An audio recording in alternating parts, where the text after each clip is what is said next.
Bonsoir à toutes et tous. Merci d'être venus par ce grand frima, ce rendez-vous qui est accompagné par Mediapart, mais qui est le rendez-vous du club droit, justice et sécurité. Vous aurez remarqué qu'il y a un pluriel à droit. L'espérance de l'émancipation, c'est toujours la conquête de droits, de nouveaux droits, l'invention de nouveaux droits. Et il y a un pluriel à sécurité, parce qu'il n'y a pas qu'une sécurité, il y a des sécurités qui concernent l'ordre public, mais il y a aussi des sécurités sociales, des sécurités sur la qualité de la vie, des sécurités sur la santé.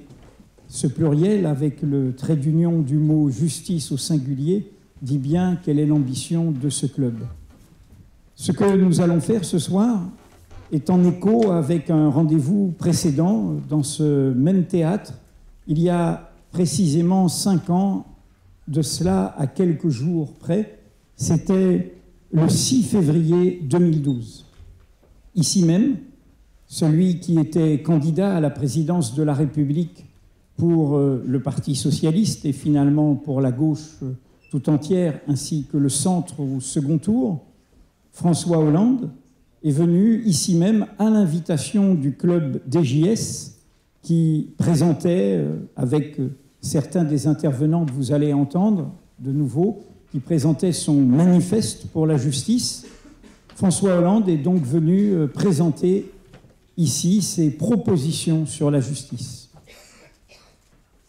La justice a été affaiblie, appauvrie, pour ne pas dire déconsidérée. L'institution a été épuisée par des volte-face incessantes au service d'une politique nuisible. La justice a été désorganisée par une suite de lois votées sans la réflexion, sans la concertation indispensable. Si la justice n'est pas perçue comme juste, elle n'est plus la justice. Ce sont des mots de celui qui était candidat à la présidence de la République. 5 ans après, nous ne sommes pas là pour nous lamenter, pour dire combien des promesses n'ont pas été tenues. Nous sommes là plutôt pour nous dire, au fond, qu'il est toujours nécessaire de ne pas attendre que des hommes, fussent-ils à la tête de l'État, fassent le travail à notre place. Si Mediapart, nous soutenons, nous accueillons dans le club participatif de Mediapart à la fois les contributions du club DJS, mais aussi les articles, les tribunes, les réflexions de nombre de ces animateurs, qu'ils soient universitaires, magistrats, avocats, c'est parce qu'ils témoignent de cela. Ceux qui vont parler ce soir, ce sont ceux qui ont tenu bon, ont dit ce qu'ils auraient dit quand d'autres étaient au pouvoir, qui n'avaient pas forcément eu leur suffrage, qui ont maintenu le cap des principes. De cette idée, en effet, qu'il n'y a pas de sécurité durable, véritable, sans liberté, sans la délibération, la confiance, la concertation que créent des libertés. Donc ce soir, ce n'est pas se déplorer, c'est plutôt, en se tournant vers l'avenir, de souligner ce qui a été défendu, y compris contre ceux qui n'étaient pas au rendez-vous de la promesse faite il y a 5 ans de cela, d'une loi qui ne soit pas faite dans la précipitation, d'une justice qui ne soit pas faite sous l'émotion, d'un ordre public qui ne soit pas dressé contre la jeunesse et contre une partie du pays. Voilà la thématique de cette soirée. Elle va se dérouler en 3 tables rondes sur les 3 thèmes centraux, au fond, qui marquent ce moment-là, autour de l'état d'urgence, autour de la déchéance de nationalité, autour des débats récurrents sur la laïcité. Et encore une fois, l'esprit, je dis ça parce que nous sommes évidemment moins nombreux qu'il y a 5 ans, mais Combien de ceux qui combattent pour des espérances d'émancipation, de liberté, d'égalité, de fraternité ont connu des moments comme cela.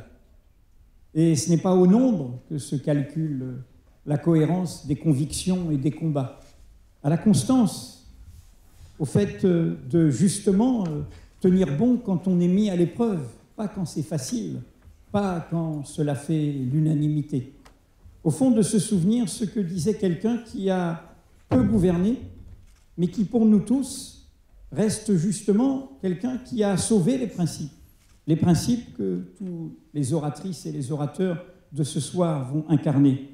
Cet homme disait ceci: la démocratie, c'est beaucoup plus que la pratique des élections et le gouvernement de la majorité.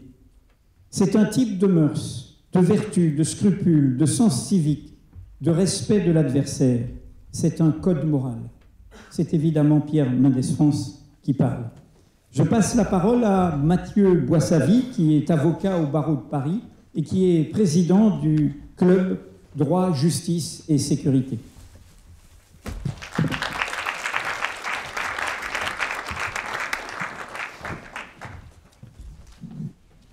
Merci Edoui.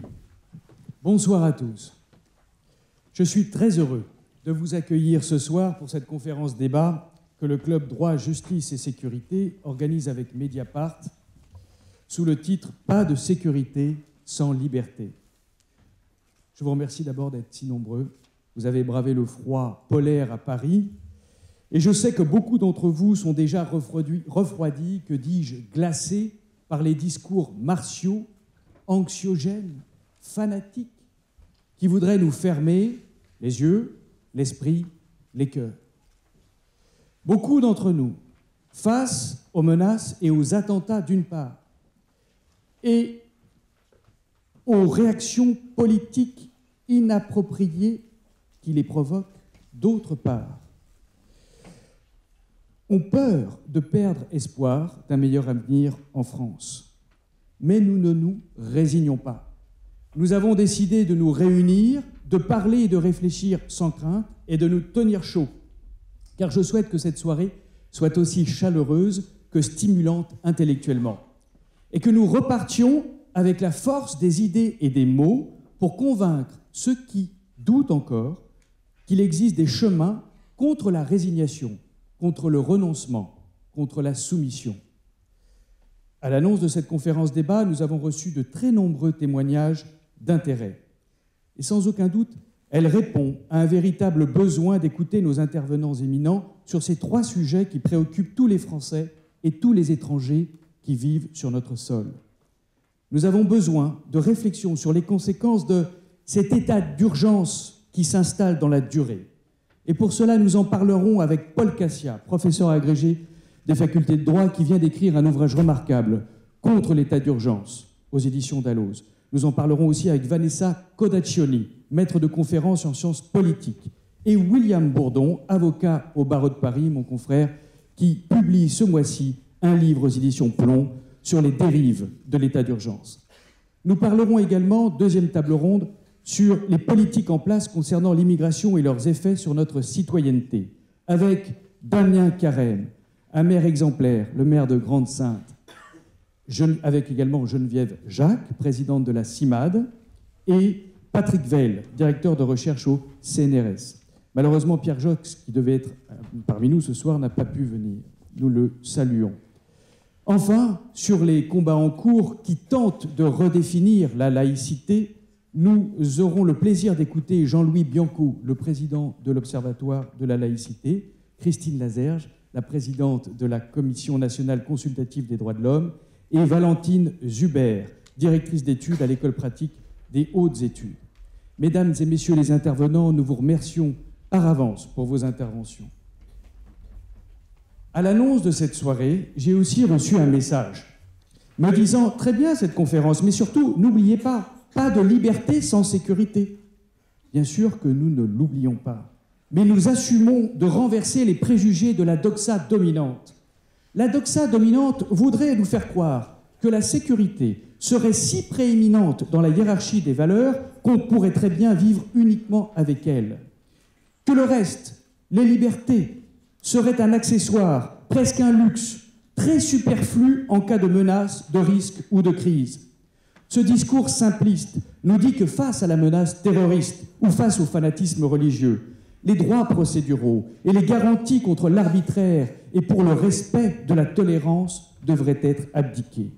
Sans quoi, nous dit-on, les mesures sécuritaires ne seraient pas efficaces pour prévenir les attentats, les violences ou les discriminations.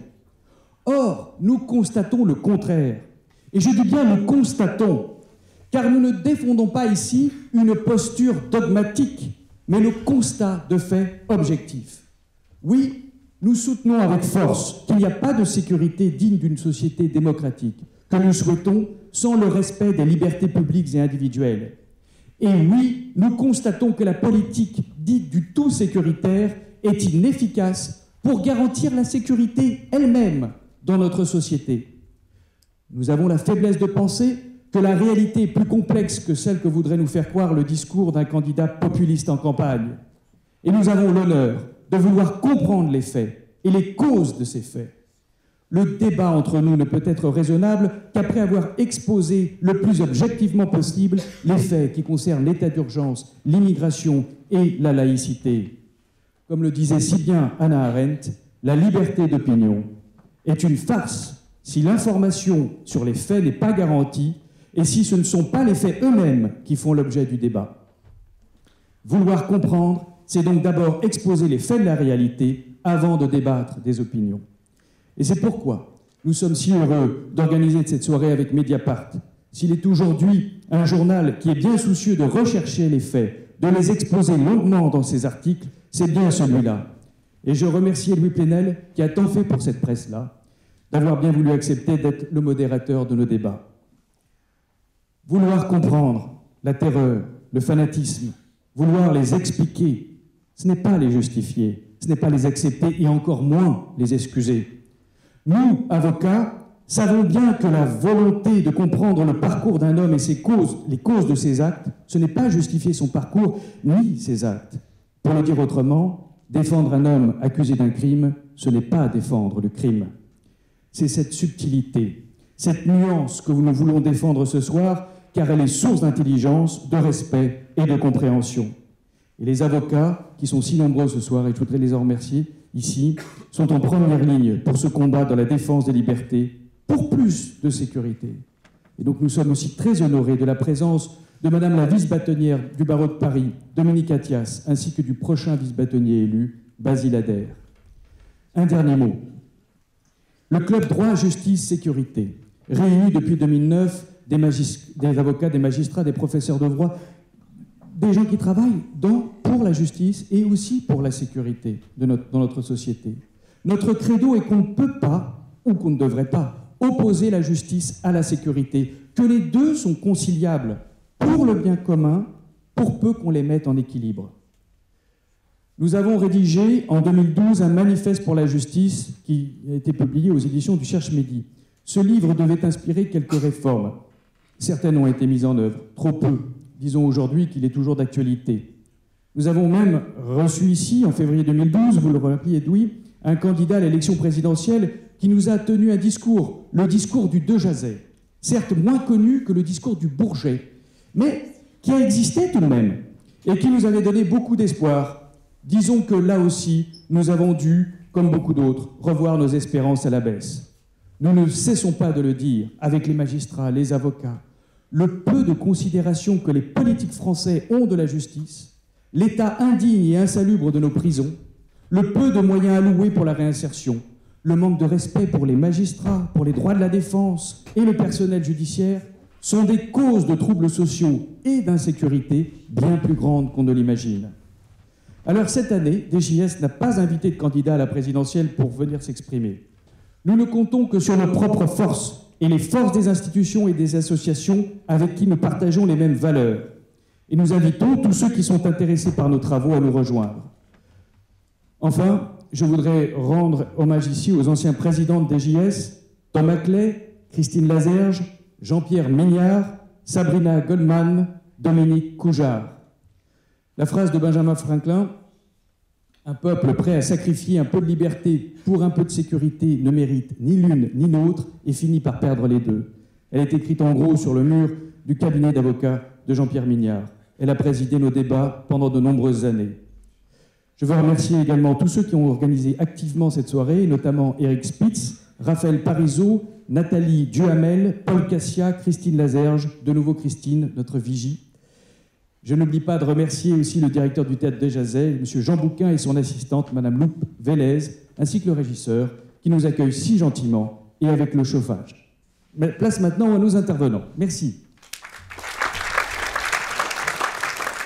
Merci Mathieu Boissavy. Donc j'appelle Vanessa Codacioni, Paul Cassia et William Bourdon à prendre place. Je signale à tous que cette soirée est filmée, donc elle sera diffusée dans quelques jours sur Mediapart.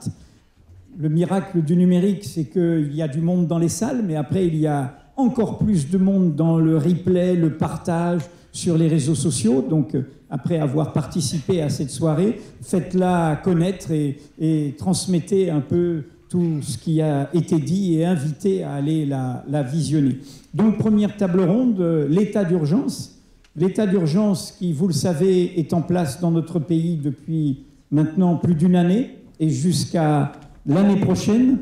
État d'urgence qui fait écho au fait qu'il y a une tendance générale à la crispation autoritaire dans nombre de pays aujourd'hui, évidemment bien plus brutale que dans le nôtre, je pense à la Turquie, mais plus proche de nous, on vient de citer le 3e président des États-Unis, non, Benjamin Franklin, je confonds,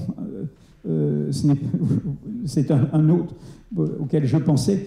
On vient de citer donc une figure de la Révolution et de la République américaine. Nous avons dans quelques jours quelqu'un qui sera à la Maison-Blanche, qui a dit publiquement « la torture, ça marche ». Nous avons ce président alors que Guantanamo, ce trou noir des démocraties au cœur de la principale puissance mondiale, est toujours là, avec une majorité de détenus qui ne sont pas déférés devant la justice, qui sont hors du droit. Bref, nous sommes aussi dans ce moment-là, dans ce moment d'inquiétude, d'un temps hors de ses gonds, où le raccourci sécuritaire, autoritaire, peut aller au-delà de mesures ponctuelles, peut aller jusqu'à violenter durablement une culture démocratique. On va commencer par vous, Vanessa Codacioni, puisque vous avez publié un livre sur les états d'exception qui met en perspective historique, y compris ceux qui nous arrivent ici, puisque chacun sait que les dispositions qui ont été convoquées après les attentats de 2015 sont des dispositions qui, dans notre droit, datent de la guerre d'Algérie. À vous, Vanessa. Bonsoir à toutes et à tous. Alors, pour parler de l'état d'urgence, je vais évoquer deux histoires qui sont entremêlées et que je vais évoquer très rapidement. La première, évidemment, c'est l'histoire de l'état d'urgence. Et puis la deuxième, c'est une histoire un petit peu plus vaste qui est celle de la justice d'exception. On le sait, l'état d'urgence a été proclamé au début de la guerre d'Algérie dans un objectif politique et stratégique. Il s'agissait à la fois de permettre aux forces de l'ordre de réprimer sévèrement et radicalement le mouvement indépendantiste, tout en évitant que le pouvoir militaire ait tout le pouvoir répressif. Il s'agissait donc de trouver un équilibre entre une répression forcenée et puis une répression totalement militaire.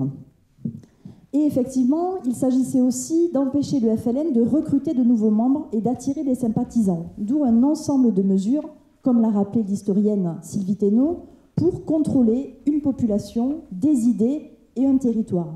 Ces pratiques, on en connaît certaines, la possibilité de fermer des salles de réunion, des salles de concert, les perquisitions administratives, les assignations à résidence, l'interdiction des réunions et des manifestations, etc. Ce que je voulais rappeler aussi, c'est que si l'état d'urgence a été voté par la représentation nationale, c'est-à-dire par l'Assemblée, ce vote-là s'inscrit dans une matrice de l'exception. C'est-à-dire que, comme l'a rappelé Edwy Plenel, la guerre d'Algérie, c'est une matrice de l'exception, c'est-à-dire un moment où on a multiplié les pratiques illégitimes et illégales, mais qui ont néanmoins été couvertes par les autorités, par les plus hautes autorités de l'État, les exécutions sommaires, les tortures, les viols, les détentions arbitraires, les internements dans des camps administratifs.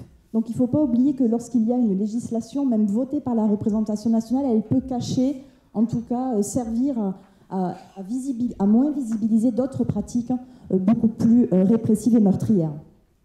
Au moment du vote, on le sait aussi, la gauche s'est, dans sa très grande majorité, opposée au vote de l'état d'urgence. 230 députés communistes et socialistes ont voté contre, dénonçant l'état d'urgence comme une loi de terreur, une loi scélérate, un état de siège fictif aggravé. Or, la gauche n'était pas majoritaire à l'Assemblée nationale. Elle n'a donc pas pu s'opposer à la proclamation de l'état d'urgence. On voit aussi, je me permets de le dire, la distance qui sépare la gauche de 1955 à la gauche de 2015, puisqu'il n'y a eu que 6 députés qui se sont opposés à la proclamation de l'état d'urgence en 2015. Cet état d'urgence, on le sait aussi, il a été remobilisé en 1958, puis en 1961 jusqu'en 1963, où il s'est cumulé avec l'application de l'article 16, les pleins pouvoirs au général de Gaulle. Donc on voit qu'il y a aussi un cumul des dispositifs d'exception. Il a ensuite été mobilisé en 1984 en Nouvelle-Calédonie, en 2005 au moment des révoltes urbaines, et puis en novembre 2015. Et depuis, il a été prolongé 5 fois. Donc on voit aussi, et ça c'est important de le signaler, comment une mesure, une fois qu'elle est inscrite dans la loi, va pouvoir être remobilisée dans tout autre contexte et contre de toute autre cible que celle qui a été visée au départ. Je vais y revenir. Ça, c'est pour la petite histoire. Si on passe à l'histoire de la justice d'exception, que je n'ai pas le temps de rappeler, mais qui est extrêmement importante pour comprendre ce que nous vivons aujourd'hui et pour comprendre la gestion des attentats du 13 novembre et suivants par l'État. La France a toujours eu une très longue tradition de justice d'exception. On pourrait remonter à la monarchie, on pourrait aussi remonter à la Révolution française et prendre le cas du tribunal révolutionnaire qui a été instauré en 1792 et qui a prononcé plus de 3000 condamnations à mort durant 3 ans. On pourrait aussi prendre l'exemple de la Troisième République, qui n'a pas connu de juridiction d'exception, mais qui a voté les lois scélérates pour permettre de réprimer le discours anarchiste et donc plus généralement le discours de gauche. Et moi, ce qui m'a personnellement intéressé dans mes travaux, c'est de travailler sur les juridictions d'exception, qui se sont toujours multipliées en France dans des contextes de crise. Vichy, la Libération, la guerre d'Algérie. Et la guerre d'Algérie a multiplié les juridictions d'exception. Je ne peux pas vous les citer toutes, mais il y a eu au moins 7-8 juridictions d'exception, dont la Cour de sûreté de l'État, que je prends toujours comme exemple parce qu'elle est tout à fait significative de la manière dont on mobilise l'exception sous la Ve République. J'en parle très rapidement. Elle a été créée en janvier 1963, elle a été votée par 2 lois au Parlement et au Sénat, et elle a été instaurée pour réprimer l'OAS. Or, comme elle a été votée par la représentation nationale, elle n'a pas duré que quelques semaines ou quelques mois, comme les autres juridictions d'exception, mais elle a duré 18 ans. Si bien que, créée pour juger l'OAS, elle a fini par juger les manifestants de mai 68, les gauchistes de la gauche prolétarienne, les indépendantistes, les membres d'Action Directe, des espions soviétiques, etc. Elle me semble donc tout à fait représentative de la manière dont l'exception dure, se pérennise, parce que justement, cette Cour de sûreté de l'État a été instaurée par l'Assemblée et le Sénat, qui permet, qui est l'instrument sous la Ve République de la pérennisation et de la banalisation de l'exception. On voit aussi comment, créée pour juger l'extrême droite, tout de suite, elle commence à juger l'extrême gauche, et donc d'autres cibles. C'est encore une dérive, j'y reviendrai extrêmement rapidement. Si je veux faire... qu'est-ce que ça nous dit, cette histoire, pour aller très vite? C'est qu'on voit toujours qu'il y a des arguments types pour justifier l'exception. On est en plein dedans. C'est des arguments qu'on entend tous les jours par les hommes politiques et les femmes politiques. 4 arguments traditionnels auxquels il me semble qu'il y en a 2 nouveaux. Premier argument, il y a toujours une identification d'une menace, d'un péril, d'un ennemi très précis. Progressivement, cet ennemi, sa figure devient de plus en plus floue et incertaine. Deuxième, je vais revenir sur ça. Deuxième point, il y a toujours une urgence à agir, selon les politiques. On le disait tout à l'heure, il y a une précipitation à légiférer. Si bien qu'il y a toujours cette volonté d'étouffer le débat, d'empêcher les débats à l'Assemblée nationale. Et si les députés et les sénateurs ne sont pas contents, on applique le 49.3. Par exemple, la Cour de sûreté de l'État dont je vous parlais, qui est quand même un dispositif très répressif, a été instaurée pendant l'état d'urgence sous le 49.3. Donc on voit très bien comment des dispositifs très graves peuvent être instaurés dans l'urgence, en quelques jours de débat. Troisième argument, très important, très important, l'incapacité du droit commun à faire face aux violences radicales. C'est-à-dire qu'on considère que l'appareil répressif ordinaire ne peut pas faire face au terrorisme. Cet argument-là, il est typique de la droite et de l'extrême droite, qui traditionnellement a toujours fustigé la justice ordinaire. La gauche s'y est toujours opposée. Je rappelle qu'en 1981, lorsque Robert Badinter a supprimé la Cour de sûreté de l'État, il a avancé un argument phare, la suprématie et la primauté du droit commun sur toute mesure d'exception. On voit là encore comment la gauche s'est ralliée finalement à cette thèse de l'incapacité du droit commun à faire face aux violences radicales. Quatrième argument, je vais vite, la référence à une finalité supérieure. Alors avant, c'était la protection de la chose publique, la sauvegarde de l'État. Aujourd'hui, c'est la protection des citoyennes et des citoyens. Ou encore, comme le dirait Manuel Valls, la protection de nos libertés. On est en plein dans nos débats. Deux arguments me semblent plus nouveaux, en tout cas surutilisés. Premier argument nouveau, c'est celui de l'efficacité. On entend tous les jours, l'état d'urgence est efficace, sans jamais que cette efficacité soit démontrée. Il suffit de lire sur Internet les analyses des uns et des autres pour voir que l'état d'urgence, je passe extrêmement vite, est absolument inefficace. 4500 perquisitions à ce jour, moins de 2% de ces perquisitions ont donné lieu à des procédures judiciaires. Quant aux attentats déjoués, ils ont tous été déjoués par la justice ordinaire et des procédures classiques. Deuxième argument qui me semble nouveau, la double légitimité de l'état d'urgence. Une légitimité conférée par l'Assemblée nationale, je viens de le dire. Faire voter une disposition d'exception par l'Assemblée et le Sénat, ça lui donne une légitimité démocratique, premièrement. Mais à cette première légitimité s'en ajoute une autre, celle de l'adhésion populaire à l'état d'urgence, qu'il ne faut pas du tout minimiser puisqu'elle est bien réelle aujourd'hui. Ces deux arguments, légitimité et efficacité, sont intrinsèquement liés. S'il y avait aujourd'hui de la part des responsables politiques un discours de vérité sur la réalité de l'état d'urgence, et une véritable pédagogie sur ce qu'il a peut-être permis et surtout ce qu'il ne permet pas, il y aurait bien évidemment un affaiblissement de l'adhésion populaire à ce type de mesures. Donc il faudrait aujourd'hui une véritable pédagogie politique sur l'état d'urgence, mais évidemment elle ne peut pas se faire, sinon il n'existerait plus. Je finis très rapidement sur 3 dérives traditionnelles de l'état d'urgence. La première, je l'ai dit, c'est l'institutionnalisation de l'exception, c'est-à-dire sa pérennisation, le fait qu'elle dure dans le temps, et donc sa banalisation. Et je trouve que la banalisation, elle est parfaitement visible aujourd'hui. Chaque prolongation de l'état d'urgence a suscité si peu de débats. On a vu des assemblées vides au moment de prolonger l'état d'urgence, alors que dans des contextes aussi graves, pour des mesures aussi répressives, toutes les députés et tous les députés et les sénateurs devraient être présents. Deuxième dérive, celle de l'extension des cibles, qui est liée à la première. Si plus l'exception dure, plus elle va toucher des individus aux profils, aux revendications et aux modalités d'action différentes. C'est le cas de la Cour de sûreté de l'État, créée pour juger l'extrême droite et qui va juger très rapidement l'extrême gauche, mais on a vu aussi avec l'état d'urgence, censé viser explicitement et seulement des potentiels djihadistes et qui finalement a touché, on a vu des militants écologistes, mais surtout des musulmans aux pratiques dites rigoristes, c'est-à-dire qui n'avaient aucun rapport avec des réseaux terroristes. Troisième dérive, très importante et traditionnelle, là encore, le contournement, l'affaiblissement de l'autorité judiciaire, parfaitement visible sous l'état d'urgence, puisque le pouvoir a été donné à l'administration. Là encore, c'est tout à fait traditionnel, mais il me semble que l'affaiblissement de l'autorité judiciaire est arrivé à son comble aujourd'hui, si bien que j'essaie d'expliquer comment en France on est passé d'une justice d'exception, des juges, à une justice d'exception policière et administrative. Et je finirai par signaler qu'il me semble qu'il y a peut-être aujourd'hui un autre acteur qui devient de plus en plus important dans l'antiterrorisme, c'est l'armée. On assiste à une militarisation de l'antiterrorisme ou à une militarisation de l'exception, on pourrait dire, avec évidemment des militaires qui vont en opération extérieure, mais aussi une présence de plus en plus importante et massive des membres de l'armée dans l'espace public. Merci. Merci Vanessa. Je rappelle que vous êtes maître de conférence en sciences politiques à l'Université Paris 8.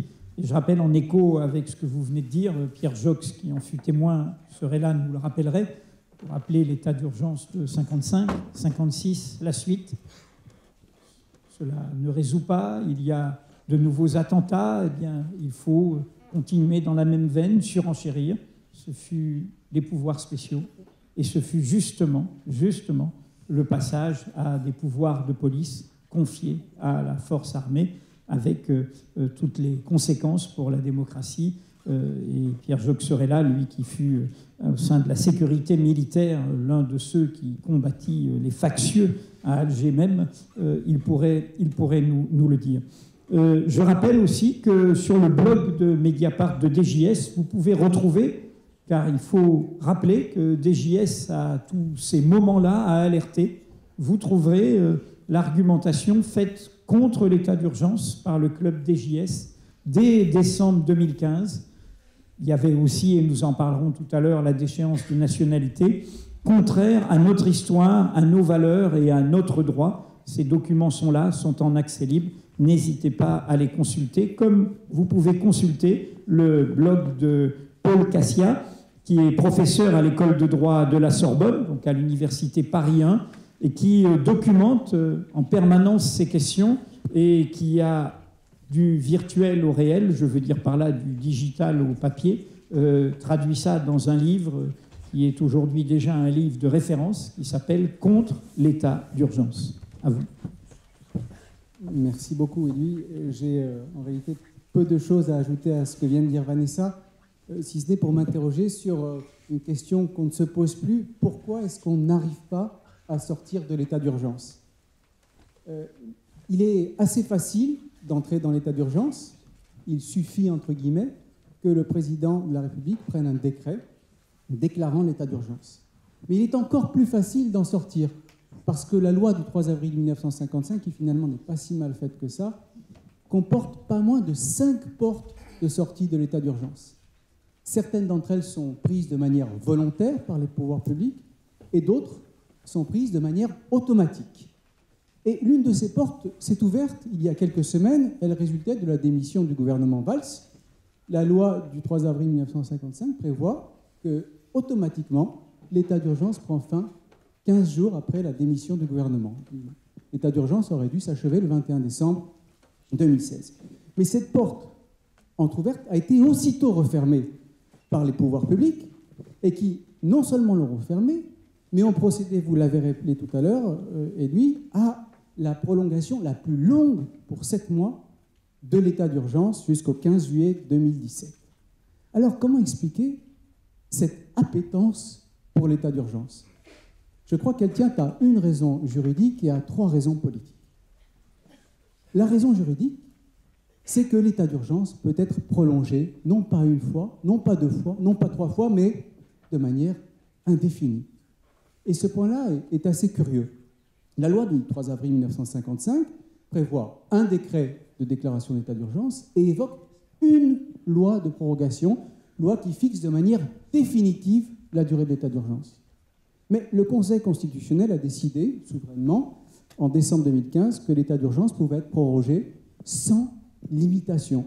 Et cette décision du Conseil constitutionnel est complètement contradictoire, puisque d'un côté, le Conseil nous dit que l'état d'urgence est par construction un état temporaire, mais de l'autre, il nous dit que le législateur peut prolonger sans limite, peut prolonger de manière assez étendue dans le temps l'état d'urgence et peut multiplier les prorogations. À cette raison juridique viennent s'ajouter 3 explications politiques à cette appétence pour l'état d'urgence. La première de ces explications, elle tient à l'inconsistance des décideurs publics quant à l'opportunité du maintien de l'état d'urgence. Et à cet égard, il y a un moment de bascule avec la tuerie de masse de Nice du 14 juillet 2016, tuerie de masse qui n'a aucun lien, j'y insiste, aucun lien avéré avec le djihadisme islamique, si ce n'est un communiqué d'une organisation publié 2 jours après. Avant le 14 juillet 2016, au soir, il y avait une unanimité en faveur de l'abandon de l'état d'urgence. Le président de la République, qu'on a évoqué tout à l'heure, avait pris fortement la parole dans les salons d'Élysée en disant qu'il fallait absolument cesser l'état d'urgence, qu'autrement on ne serait plus dans une république avec un état de droit. Et cette opinion, elle rejoignait celle du garde des Sceaux, qui disait que du fait d'une loi du 3 juin 2016, l'état d'urgence n'avait plus aucun intérêt, on avait tout dans la législation de droit commun.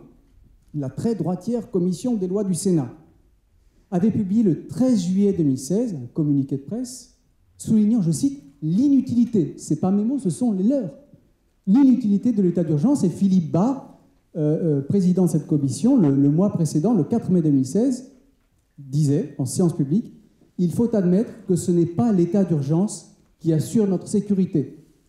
Le Conseil d'État lui-même reconnaissait que plus les troubles graves à l'ordre public qui sont à l'origine de l'état d'urgence s'éloignent, moins ce régime d'exception se justifie. Et tout d'un coup, patatras, depuis le 14 juillet 2016, le mouvement de bascule est en sens inverse. Il est devenu impensable d'arrêter l'état d'urgence. Et cette appétence pour l'état d'urgence, elle tient en second lieu, deuxième considération politique, à la prétendue efficacité de l'état d'urgence que vient d'évoquer Vanessa.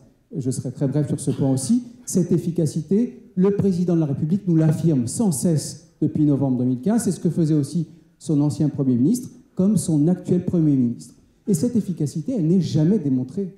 S'il fallait la creuser, c'est ce qui a été rappelé dans une tribune récemment signée par quelques membres présents dans cette salle, s'il fallait la creuser comme le font les rapports parlementaires, on verrait, peut-être William Bourdon nous le dira dans un instant, que l'état d'urgence est non seulement inefficace contre le terrorisme, mais en plus très coûteux. Une perquisition administrative, c'est 15 agents mobilisés.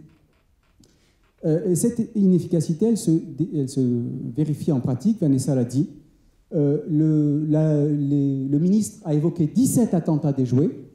Aucun de ces attentats n'a été déjoué grâce à l'état d'urgence. Ils l'ont été soit par le fait du hasard, cette voiture qui avait les feux clignotants il y a quelques semaines rue de la Bûcherie a été découverte par des passants, soit par les procédures de droit commun. Et enfin, la troisième explication politique à cette appétence pour l'état d'urgence, elle tient au détournement de la finalité de l'état d'urgence qu'évoquait il y a un instant Vanessa, et sur laquelle William va peut-être revenir. L'état d'urgence a été institué pour lutter contre le terrorisme islamiste. Il est mis en œuvre en pratique pour toute autre chose. Et j'en veux pour preuve l'indication donnée par le président de la République lui-même, décidément, et il est absent mais très présent, dans son livre d'entretien avec les deux journalistes du Monde. Un président ne devrait pas dire ça, et ce que ne devrait pas dire le président est ceci, à propos de l'état d'urgence. C'est vrai, l'état d'urgence a servi à sécuriser la COP, ce qu'on n'aurait pas pu faire autrement. Imaginons qu'il n'y ait pas eu les attentats, on n'aurait pas pu interpeller les zadistes pour les empêcher de venir manifester.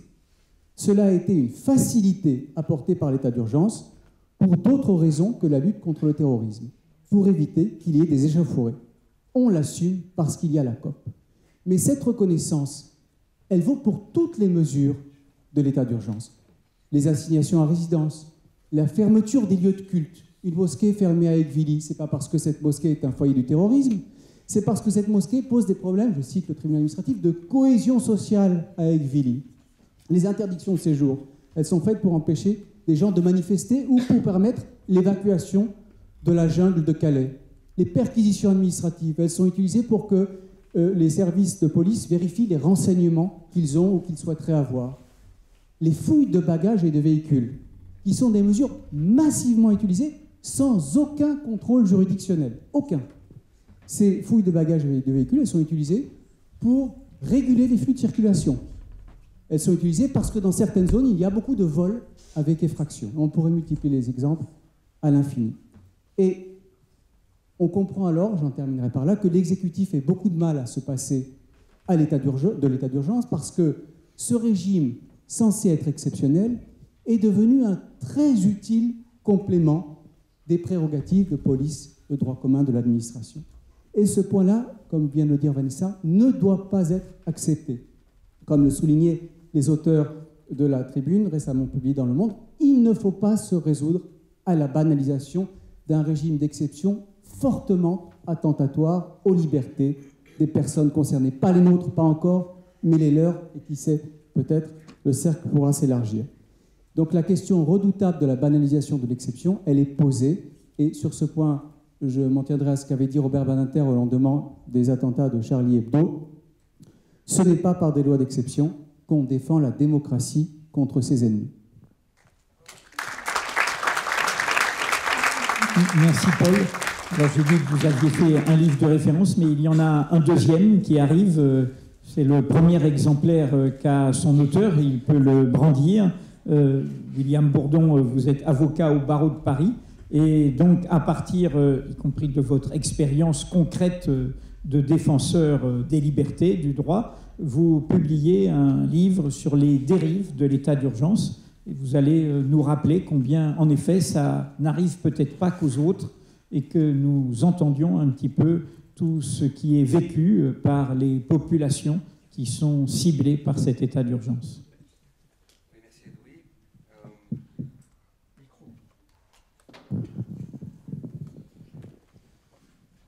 Il y a quelqu'un qui s'est exprimé, j'évoque au début de ce livre des mots, il est interrogé, il dit « Oui, il y a eu des abus, des excès, les préfets en profitent pour faire autre chose que la lutte contre le terrorisme.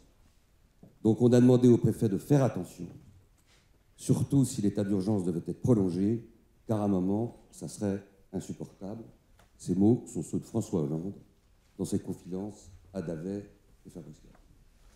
On n'est pas obsédé ici de mettre en relief et en miroir les engagements de François Hollande avec le désenchantement aujourd'hui que nous partageons tous. Ce n'est pas le sujet de ce soir. Le sujet de ce soir, c'est d'essayer de vous dire en quelques mots mon expérience d'avocat à travers l'équipe avec laquelle je travaille, des nombreux dossiers qui nous ont amenés à ferrailler, batailler, parfois vainement, trop souvent vainement, essentiellement devant le juge administratif depuis l'ouverture de la cérémonie de l'état d'urgence. D'abord, en écho avec ce qui vient d'être dit, l'état d'urgence, aujourd'hui, ça devient difficile d'en parler. Parce que la banalisation de l'état d'urgence a comme corollaire l'homogénéisation des discours. Et l'homogénéisation des discours abolit l'esprit critique. Ça devient même presque indécent aujourd'hui d'opposer autre chose que l'état d'urgence. Comme si l'état d'urgence, d'une certaine façon, désarmait l'esprit critique, démonétisait l'humanisme et d'une certaine façon ridiculisait parfois l'altruisme. Donc une des conséquences ravageuses de l'état d'urgence, c'est ce venin qu'il est en train d'introduire dans la vie démocratique. L'état d'urgence, un mot en forme d'écho à une conversation que j'ai eue avec un grand avocat new-yorkais qui, à propos de François Hollande, disait « mais il a fait à peu près la même chose que Bush ». C'était sans doute un peu excessif et caricatural, mais est-ce que dans la façon dont la France a engagé un virage extrêmement brutal, sans réflexion, sans concertation, sans contrôle démocratique, est-ce qu'il n'y a pas eu une petite musique qui ressemble à la petite musique qui a accompagné la deuxième élection de Bush après les attentats du 2001, comme un effet de providence, comme un effet d'aubaine, pour venir se ruer dans la posture martiale d'un État auquel on allait rendre gloire, pour essayer de faire oublier ses démissions sur le reste. Et enfin, l'état d'urgence, outre le fait qu'il banalise, l'état d'urgence, il a aussi ce poison, cet effet pervers important, c'est qu'il organise une déjudiciarisation de la vie judiciaire, une double déjudiciarisation. La volatilisation du juge du siège, la volatilisation de l'autorité judiciaire au profit de l'administratif et du seul contrôle du juge administratif, j'en dirai un mot dans quelques instants, qui n'intervient qu'a posteriori. L'état d'urgence et les mesures coercitives de liberté sans contrôle a priori à l'envers de toute notre tradition républicaine. Déjudiciarisation qui s'accompagne en écho d'une judiciarisation. La judiciarisation qui est à l'origine de la fermeture des mosquées, la judiciarisation qui est à l'origine de la multiplication des assignations à résidence. Autre effet pervers que nous essayons d'évoquer dans ce livre, autre effet pervers de l'état d'urgence, et ce n'est pas le moindre, c'est une forme de ratification, évidemment par une partie de l'opinion publique, aussi par certains juges, du principe de précaution. Du principe de précaution comme une espèce de réponse théologique impossible à l'obsession du risque zéro. Du principe de précaution comme une espèce de ratification du discours politique qui nous est tous opposé, c'est-à-dire il n'y a pas d'alternative. The is no alternative est devenue une doxa aux États-Unis. Aujourd'hui, par un effet de contagion, il n'y a pas d'alternative. Et le discours opposé pour inhiber, culpabiliser de toute forme d'esprit critique par rapport à l'état d'urgence. Alors ce livre, il raconte un certain nombre d'histoires. Je l'ai écrit avec mes collaborateurs. Des histoires que nous avons accompagnées sur les assignés à résidence, les déchus de nationalité, des histoires aussi sur des manifestants qui ont été embarqués au prix d'une instrumentalisation de l'état d'urgence vers une contagion du droit commun, à travers un certain nombre d'histoires sur des jeunes gens, des mineurs embastillés brutalement pour apologie de terrorisme, alors que derrière l'apologie de terrorisme, évidemment, il n'y avait que des gestes insensés, des cris d'immaturité, parfois avec un sous-jacent familial manipulateur, bien entendu, mais où la réponse coercitive ne pouvait pas, évidemment, être la bonne réponse. Il y a un chapitre qui est consacré également au renseignement, et enfin, à travers un certain nombre d'histoires individuelles, sur cette contamination rampante du droit commun par l'état d'urgence. L'état d'urgence, aujourd'hui, distille par un effet de contagion une modification progressive, sournoise, comme une forme d'infection des mentalités judiciaires, et c'est sans doute la chose sur laquelle on doit être le plus vigilant, car c'est la chose la plus difficile à caractériser, à quantifier, et donc trouver des outils démocratiques, citoyens pour s'y opposer, va être, je puis vous l'assurer, une partie bien difficile dans les prochaines années. Alors, le temps me manque, mais quelques mots en guise d'illustration de ce trop long prologue. D'abord sur les assignés à résidence. Sur les assignés à résidence, c'est en train de s'institutionnaliser dans le Conseil d'État et les juridictions administratives, c'est l'asymétrie structurelle entre les services et le justiciable. Il y a des juges au Conseil d'État qui résistent face à cette asymétrie, mais cette asymétrie, elle est organisée par la production des notes blanches comme forme de pensée religieuse de l'État contre lequel il est quasiment impossible de s'opposer. On a mené une bataille terrible avec l'équipe du cabinet pour, à un moment donné, prendre en flagrant délit absolu de mensonges la représentante du ministère de l'Intérieur. Les notes blanches, aujourd'hui, ont été mises au service d'une judiciarisation sans limite, les assignés à résidence, la fermeture des mosquées, et il faudra sans doute beaucoup plus de magistrats courageux au Conseil d'État qu'il y en a aujourd'hui pour arriver à renverser cette asymétrie qui, aujourd'hui, malheureusement, est dans le marqueur de la jurisprudence des juridictions administratives. Sur la question essentielle également des déchus, là, Patrick Veil sera plus compétent que moi pour en parler, mais un mot sur les déchus. Nous défendons les 5 déchus qui ont été sélectionnés à l'automne 2015 au milieu de centaines de jeunes Français condamnés pour terrorisme, parfois pour des faits beaucoup plus graves. Ils ont été sélectionnés dans une loterie absolue, jetés en pâture à l'opinion publique avant les élections régionales. Ils avaient été condamnés pour des faits de terrorisme une dizaine d'années avant, parfaitement réinsérés, plus de 25 enfants mineurs à eux 5. Et aujourd'hui, à bas bruit, nous avons saisi la Cour européenne des droits de l'homme pour obtenir du juge de Strasbourg qui leur donne à la France de suspendre une mesure d'expulsion qui était en train de se fabriquer. Qu'a fait la place Beauvau? La place Beauvau, comprenant que le juge de Strasbourg allait sanctionner la France, honteusement et piteusement, est en train de renoncer aux arrêtés d'expulsion. Mais le bénéfice politique, il est là. Il a été engrangé cyniquement. Ces jeunes gens ont été jetés au pilori, ils ont perdu la nationalité, mais sans doute que la crainte de ce bouclier ultime que représente le juge européen, aujourd'hui, leur assure une espèce de semi-protection en France. Elle devrait leur permettre d'éviter d'être embastillés au Maroc, où évidemment, chacun le sait, ils risqueraient des mauvais traitements et des tortures. Sur la question du renseignement, là encore, le temps me manque, mais juste mettez en comparaison la déclaration de Jean-Jacques Urvoas, garde des Sceaux, en 2013, se méfiant comme de la peste des IMSI catcheurs, expliquant que sa mise en place ne devait être qu'exceptionnelle, regrettant la faiblesse des instruments démocratiques pour surveiller cette espèce de surveillance en forme de collecte de métadonnées que permet les IMSI catcheurs, et dans le dernier rapport de la Commission nationale de contrôle des techniques de renseignement, pas un mot sur les IMSI catcheurs, aucune information n'a été donnée sur le travail des services de renseignement depuis maintenant 2 ans après la promulgation de la loi de juin 2015. Un mot enfin sur le trou noir. Dans le trou noir, l'État devrait gagner plus de souveraineté avec plus de puissance pour les missions de renseignement. Mais c'est sans doute aussi plus de souveraineté offerte aux services secrets au détriment de l'État. Quand Edward Snowden s'exprime pour la première fois, premières révélations françaises. Les premières révélations sont faites. François Hollande et Manuel Valls rivalisent d'indignation.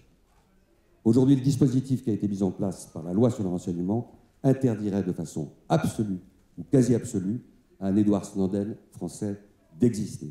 Il n'y a aucun moyen aujourd'hui, ou pratiquement pas, si un officier des services français était dans la stupéfaction de la mise en place, par exemple, d'un système d'écoute clandestine massif, de le révéler autrement qu'en risquant une mort professionnelle assurée.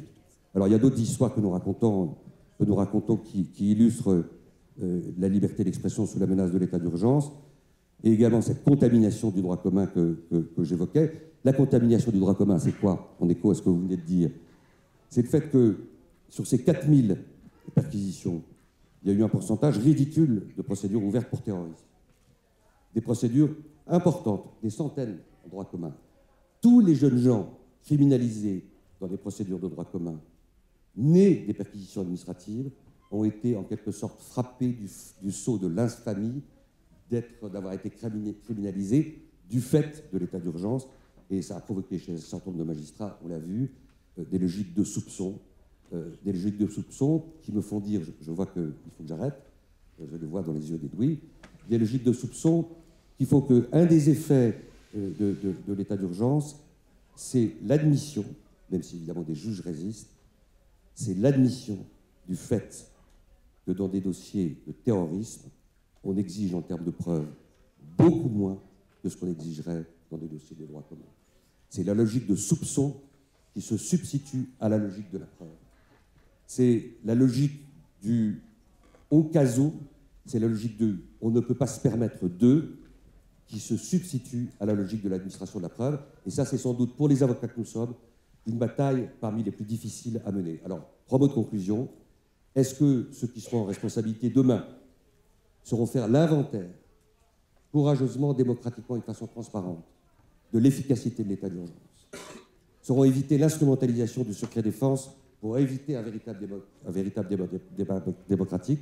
On est en droit d'en douter.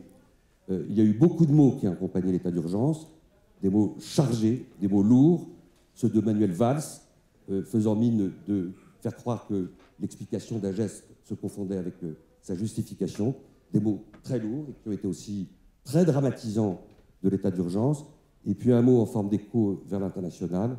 Il y a un autre inventaire qu'il faudra faire, celui-là plus long terme, difficile, c'est le formidable exemple qui est donné aux despotes africains par l'état d'urgence.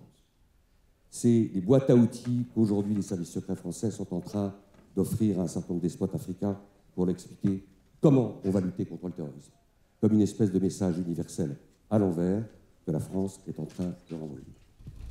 Merci. Merci, William. Merci à